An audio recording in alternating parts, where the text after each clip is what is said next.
Assalamu alaikum, j'espère que vous allez bien et merci d'être venu ici pour voir notre exposé. Tout d'abord, j'aimerais parler un petit peu sur cet événement. Il s'agit des présentations d'un ensemble des projets qui visent à souligner le rôle du microprocesseur dans les technologies du futur. Chaque équipe des étudiants de deuxième année de la filière d'informatique de la faculté des sciences de l'université Bishouaïb Doukaili va étudier et présente une technologie basée sur le microprocesseur. Cet événement est encadré par notre professeur Jamel Kafi, qui a le mérite de donner aux étudiants l'occasion de démontrer leurs capacités et leur potentiel de production en travaillant sur de tels types de projets en les soumettant au public. Nous avons choisi de traiter les capteurs de mouvement, l'accéléromètre et le gyroscope, car elles sont fortement utilisées dans différents périphériques et machines, comme la détection d'orientation d'un téléphone mobile, la stabilité des images ou les enregistrements dans les caméscopes, les télécommandes magiques, contrôle de l'attitude pour les satellites, l'équilibrage et la balance des avions, la détection et suivi du mouvement dans les appareils de jeu. Dans cette vidéo, vous allez savoir les définitions de l'accéléromètre et le gyroscope, l'architecture de chaque instrument et comment les choses marchent à l'intérieur, une présentation sur quelques technologies pour voir les différentes applications de l'accéléromètre et le gyroscope grâce à microprocesseur. Comment utiliser le modèle MPU 6050 avec l'Arduino pour récupérer les données brutes. Comment réaliser un robot autobalancé basé sur le microcontrôleur de l'Arduino et le capteur MPU 6050.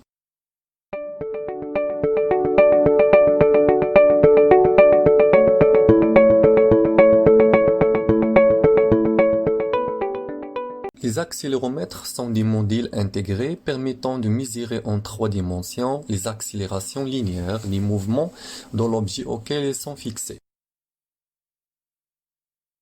L'accéléromètre est un instrument électromécanique qui nous permet de savoir dans quelle direction l'appareil se déplace, de détecter la présence d'un mouvement, de calculer les changements de vitesse et le changement de position. L'accéléromètre ne mesure pas la vitesse angulaire, mais il nous permet de déterminer l'orientation d'un objet dans l'espace. Normalement, l'accéléromètre fait juste les mesures, c'est-à-dire il ne donne pas en façon directe la vitesse de déplacement ou la distance parcourue par l'objet. C'est le microprocesseur qui va faire ça par les calculs des intégrales sur les données de l'accélération mesurée par ce capteur. L'accéléromètre est rendu possible grâce à un type particulier de pièce appelé MEMS, de l'acronyme anglais pour microsystème électromécanique. Ce sont des constructions en semi-conducteurs très fins et très petits, qui fonctionnent comme des petits ressorts. Chargés électriquement, la déviation des petits ressorts produit le déplacement de la charge électrique qui est alors captée. Il est constitué d'une très fine tige de silicium mobile. Cette tige est suffisamment petite pour rester solide et avoir une masse appropriée, mais également assez longue, une centaine de micromètres, pour avoir une inertie propre et pouvoir bouger librement. De cette façon, quand l'objet bouge, le déplacement des charges portées sur la tige change la capacité du condensateur. L'étude de la variation de cette capacité en fonction de l'accélération montre que les deux grandeurs sont linéairement proportionnelles, c'est-à-dire on peut déduire l'accélération de l'objet à partir de la capacité du condensateur. Bien sûr, avec un seul de ces systèmes, on arrive à mesurer l'accélération sur un seul axe seulement. C'est donc pourquoi que les accéléromètres sont constitués en réalité d'un minimum de 3 de ces tiges, mesurant chacun l'accélération dans un plan X, Y, Z. Ensuite, la partie électrique de l'accéléromètre génère un signal de tension analogique en fonction de la variation de capacité. Finalement, un convertisseur analogique numérique convertit ce signal analogique à des valeurs numériques qui seront stockées dans les registres.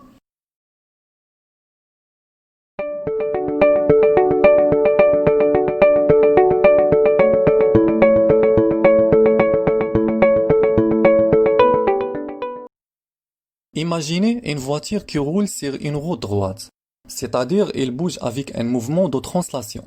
On suppose que les frottements entre les roues de la voiture et la route sont faibles.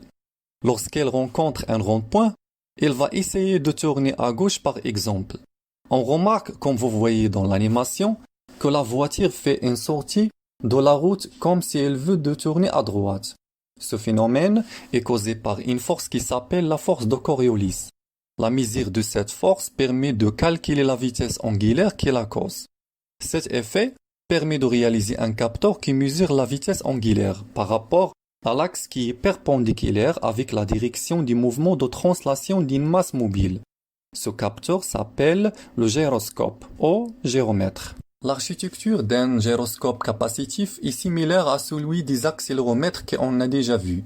Comme vous voyez, il se compose d'une masse en mouvement d'oscillation grâce à un courant alternatif, coloré en rouge et jaune, et des armatures fixes, colorées en bleu. Dans le cas où il n'y a pas de rotation, la masse rouge reste en mouvement de translation suivant l'axe Y. Mais quand le système tourne autour de l'axe OZ, qui est perpendiculaire à Y, la direction du mouvement, cette masse va se déplacer suivant l'axe OX à cause de la force de Coriolis. Et voilà, comme l'accéléromètre, ce déplacement change la capacité du condensateur, ce qui permet de mesurer la vitesse angulaire. Les capteurs du mouvement, seuls, n'ont aucune importance, et ils ne peuvent rien faire que la mesure des accélérations et les vitesses. Mais, grâce au microprocesseur, on peut faire beaucoup de choses. Pour cela, on trouve ces capteurs presque dans tous les appareils destinés à l'environnement. La télécommande magique, par exemple, exploite la fonction de l'accéléromètre pour capturer son mouvement dans l'espace. Puis, elle traite les données au niveau d'un microcontrôleur. Ce dernier calcule la double intégrale de l'accélération pour savoir les changements de position. Et par la suite, les fonctions de sortie permettent de déplacer la curseur sur l'écran de la télévision. Comme vous voyez, ce qui permet tout simplement de naviguer les applications sur la Smart TV. Lors de l'enregistrement des vidéos, nous remarquons des captures perturbées dans les médias enregistrés, en raison des mouvements des photographes qui le portent, ou des supports comme les vibrations des drones. Le stabilisateur d'image est un système capable d'absorber les vibrations de l'appareil. Il est aujourd'hui très présent sur le marché de la photographie. Il permet de compenser le flou de bouger provoqué par le photographe au moment de la prise d'une image ou d'une vidéo. Le stabilisateur mesure les vibrations par les captures du mouvement, l'accéléromètre et le gyroscope. Ensuite, il traite ces données mesurées grâce à un microprocesseur qui va contrôler un mécanisme pour générer des vibrations ou des déplacements dans le sens inverse. Pour bien voir comment les choses fonctionnent, on va synchroniser la rotation d'un objet virtuel sur l'ordinateur avec le mouvement d'un autre objet réel, en utilisant le capteur MPU 6050 et la carte Arduino Nano. Voilà le schéma. Le microcontrôleur de l'Arduino va accéder les données mesurées par le gyroscope dans le modèle MPU 6050 via le protocole de communication I2C. Pour calculer l'angle de rotation par rapport à un axe donné, il suffit d'intégrer la vitesse angulaire correspondante, c'est-à-dire on calcule la somme des angles élémentaires que on peut le obtenir par la formule angle égale la vitesse fois la durée. Comme vous voyez, lorsqu'on tourne l'objet, le microprocesseur calcule l'angle de rotation d'après les données mesurées par le gyroscope et les transmettre vers l'ordinateur pour que l'objet virtuel fasse la même rotation.